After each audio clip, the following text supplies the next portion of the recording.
I just have to say before I start, Brittany, Chris, Elaine, the entire organizing crew from GitHub, amazing job with this conference. Let's clap them.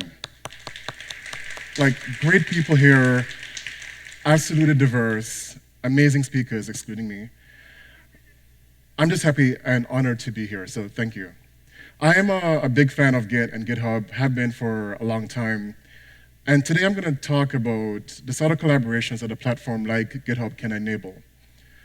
I'm going to talk about collaborations that focus on the federal government, particularly commerce, because that's where I'm at right now, and that focus on open data.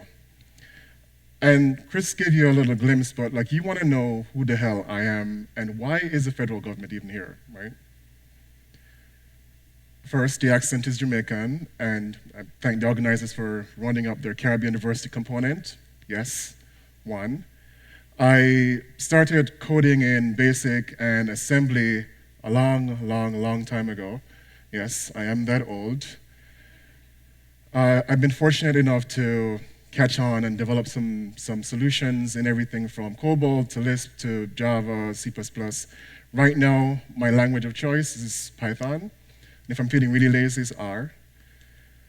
If you were at the reception yesterday, I was leading the dance crew. Where are my dance people at? Scream? All right, there we are. I love Latin dancing, one thing you'll know about me. And more importantly, I am an impact junkie.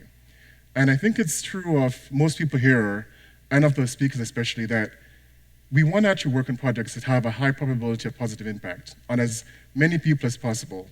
And that's why I went to the White House. That's why I'm at the Department of Commerce. I remember the very first moment when I realized how important the impact of commerce was. I was 8 days into this new gig.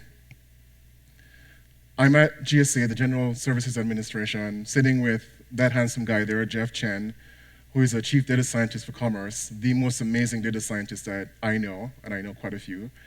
And we're looking at the data at all the different bureaus, doing an evaluation. What we came up with was that there's a lot of diversity in the data, a lot of temporal resolutions that we have to sort through, a lot of different types, as you expect. And it dawned on us that the department had several really important contributions to most things that we were actually doing, that we're using every day. And my awakening, my one moment was my cell phone. Let's have a moment of trust and honesty here. If I said to you at this very moment that you could never, ever have a cell phone ever again, how many people, by show of hands, would have a panic attack right now? Oh, like that's a quarter, a third of the audience. Everyone else, you're all lying. I know this. So I'm going to say to you that without the Department of Commerce and its bureaus and agencies, there would not be a cell phone itself. You have the material standards for manufacturing that are basically reference material from NIST, the National Institute of Standards and Technology. You have the IP for the technologies that are from the USPTO, the Patent and Trademark Office. You have the weather app that uses data from NOAA, the National Oceanic and Atmospheric Administration. You have a stock app that basically uses information from BEA, the Bureau of Economic Analysis. You know, it goes on. Spectrum, broadband, NTIA. You talk about positioning, census. You talk about trade, ITA. Every single element of this device itself owes itself to someone in commerce or some entity or agency in commerce actually providing cover for it. When we actually looked deeper, we actually realized that the bureaus did more than just provide critical functions for consumer products. They had a lot of data from, this is going to sound ridiculous, but we're monitoring the surface temperatures on the sun, and we're monitoring sound, acoustic emanations at the ocean floor, just because we can. When it comes to open data, open data sets on data.gov, the department has 36% of all the inventory on data.gov, which is the largest proportion for any federal agency. The problem is that when we went in there and we said, okay, well, commerce is a big deal, we have all this data, how much of our actual data that we can actually see internally is exposed, is out there? It turns out it's only 1.01% is cataloged and indexed, right? The global weather industry, which is valued at around $1.55 billion last year, that is funded by 10% of NOAA data. NOAA releases 20 to 30 terabytes of data a day. Like, that's just raw data, not processed. And that's going to increase by 2 orders of magnitude within the next 5 years because we have more satellites and more sensors going up. So imagine what is possible if we were able to work as the public sector, with private sector companies, with individuals, to unlock the other 90%. So this is where leadership comes in. So the Secretary of the Department, Penny Pritzker, right there, did something a year ago at the time that no other federal agency ever contemplated doing. She made data an integral part of her strategic plan and actually set a team up to handle data itself. In November, and this is hard to believe, that startups actually exist within government, she created the Commerce Data Service. And the mission of the data service was to look at the 12 bureaus and make sure that their data initiatives were on par with the private sector. Horrible slide, forgive me. Our team has engineers, data engineers, front-end engineers, user experience people, data scientists, and we believe in everything that everyone here believes, right? We believe in open by default. Everything that we use is open source. We're agile, we're lean. And wouldn't it be amazing if you went on a government website and actually liked the experience, right? We believe that's possible. In terms of what we do, we actually build and deploy data products and services for the different bureaus. We provide training for employees in the Department of Commerce so they can actually know what Agile is and how to actually use Python, Ruby, R. And we actually look at the data, well, their data sets internally to figure out, is there a signal to answer fundamental questions that can improve their operations? We started off with a team of 3, the 3 people at the top, like very top heavy, in November. By January, we had 13 people. By June, the start of June, we basically had 30 people. And we're on that path to, we have too much work and not enough people to actually do the work. So if you're looking for exciting data and opportunity, we're hiring. See me afterwards. And why I'm here is to talk about the first project that we undertook.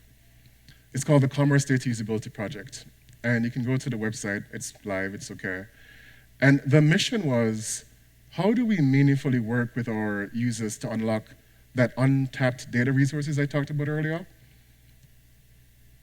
And how do we actually take people that have no idea that they can actually do amazing things with open data and actually have them either accelerate their business or build new businesses or just tinker around and create like solutions for their local civic problems? We started off with 4 initial data guides or data tutorials. And again, everything we're doing here is completely open, all on GitHub. You go to github.com/commerce data service. You'll see what we're working on. The first one, we used RStudio, Leaflet, and Google Charts to visualize weather data, particularly hail data from NOAA, which is the National Oceanic Atmospheric Administration. I have to say these because, like, on the East Coast, everyone knows these acronyms. Here, no one gives a crap. That's fine. So NOAA has a lot of data. They have this thing called the Severe Weather Data Inventory, SWEDI for short. And it's hard to work with this data set. Normally it takes people like 3 to 4 months to get a handle around it. What we've done is basically said, here's the reason why it's important, here's the narrative around it, here's some compelling visualizations, and oh, by the way, it's all the code is available. So if you're a Python person, imagine this as like an advanced Python notebook, right? We looked at NIST. So NIST has this data set called the National Vulnerability Data Set. How many people have heard of the National Vulnerability Data Set? Raise your hand.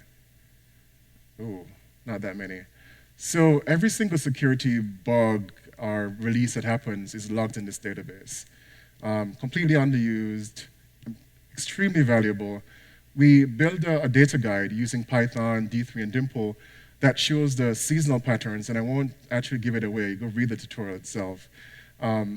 It's really interesting. Like the patterns actually last or go into like a decade. Same thing, same process.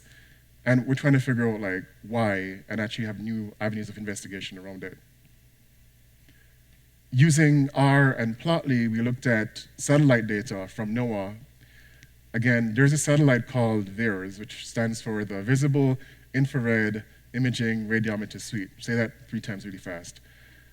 And VIIRS, what it does is basically it takes pictures of everything on the Earth's surface twice a day.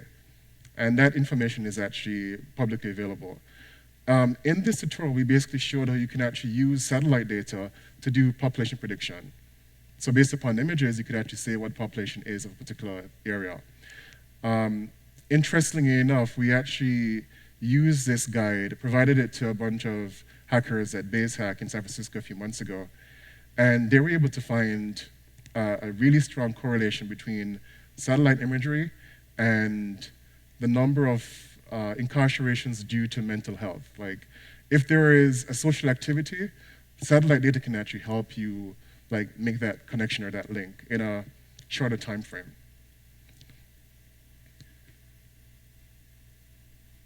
How many people here want to know where their customers are? Okay. People are shy here. 3? Okay. All right, thank you. 4. How many people know that the information that they need to actually figure out where the customers are is open source, is actually available right now? The Census Bureau has this survey, this data package called the American Community Survey, where they basically take a survey of all, well, it's a randomized representative sample of all 220 million Americans, and they have around 200,000 different attributes on Americans' lives. So what we did with this tutorial is that we said, say you're a business, you're a nonprofit or a for-profit business, and you want to find out the exact location, like census tract, which is the lowest boundary that censuses operates, and censuses actually monitors. You wanted to know exactly like where those customers are. If you wanted to find out where people between 20 and 30 who have 5 miles to commute, who have PhDs, or whatever it is, whatever attribute you can think of, it's probably somewhere there in the ACS. And this is just Python and Leaflet.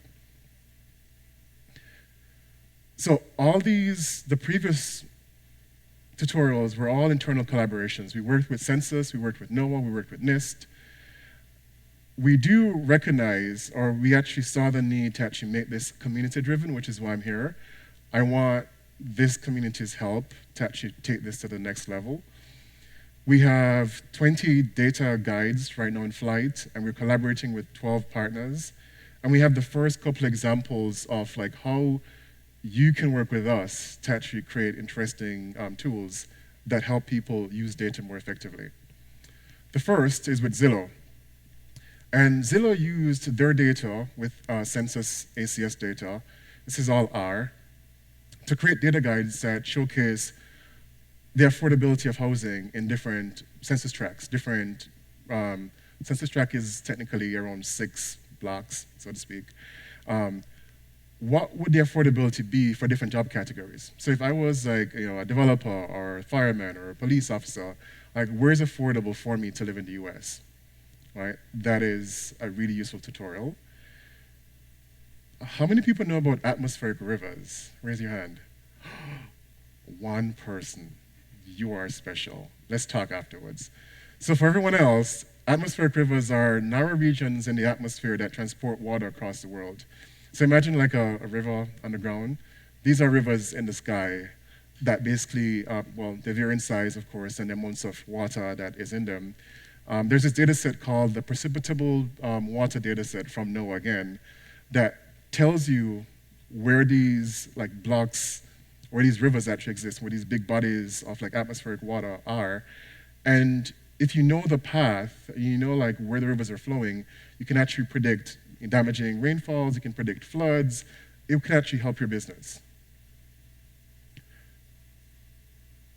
We worked with Earth Genome, which is a nonprofit, environmental nonprofit in San Francisco, to help Dow Chemical, and that was the Dow Chemical factory in Shreveport, Texas. And again, this is just bash, leaflet, and some raster.io. And Dow had a problem of, they had this big site in Freeport.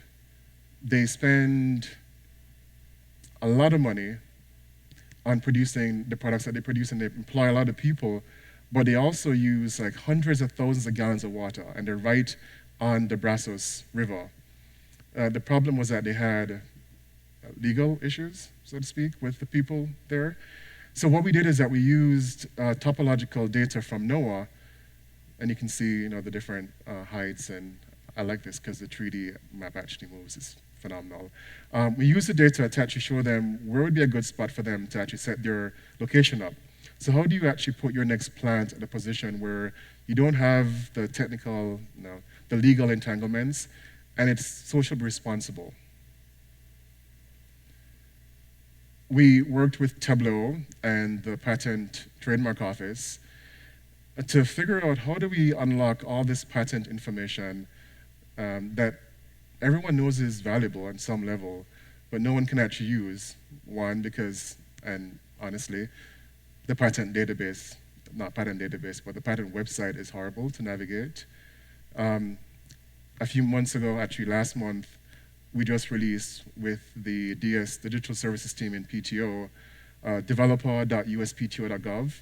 So API visualizations finally makes the data accessible, and now we're just trying to get people to actually use it in meaningful ways. This guide tells you what the most innovative sectors are in each particular state, and you could actually drill down to a city level if you want. So where do I need help? So I need you to play with this, to use the tutorials, create issues, create PRs, help us improve the current set that we have right now. I need you to work with us, collaborate on the next tutorial with your favorite data set. The whole idea of this is like we want to capture knowledge. Like you could be working with a data set for a month, 2 months, 3 months, and there's no repository, there's no place that you can actually keep that knowledge and actually give it to the rest of the community to use. And someone else is going to be struggling with that same issue for months as well. Like this is our attempt to actually make open data, like open knowledge and accessible and actionable. So we want your help to do that. If you're going to do that, we want you to think about what the novel question is that you're going to pose. We want you to have at least 2 engaging visualizations. And this shouldn't come as a surprise to anyone here, but like everything we do is open. So code is open, the data is open, all the work, all the understanding should be open as well. If you have any questions, you can tweet at me right there, or you can email me, tgrandison@doc.gov. If you want to look at what the Commerce Data Service is doing, that's the first link on top. If you want to engage with the Data Usability Project, the second link, be careful because we're changing the look and feel of both of these websites in the next 3 weeks. So you can capture it right now and then go back in a month's time and see what we're done with it. With that, I think I have a minute.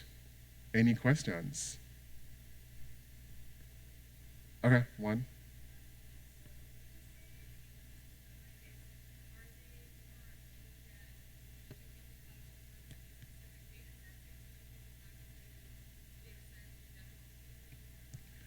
So the question is, so we have these tutorials, are they aimed at getting people to use the data sets or teaching them data science? So the tutorials are geared towards teaching people how to use the data sets. For teaching of data science, we do have a repo called the Commerce Data Academy, or you can go to dataacademy.commerce.gov, where we basically have tutorials on teaching data science to, well, right now, commerce employees, but don't tell nobody, it's all open, so you can just find it anyway, right? Any other question? All right, well, thank you very much.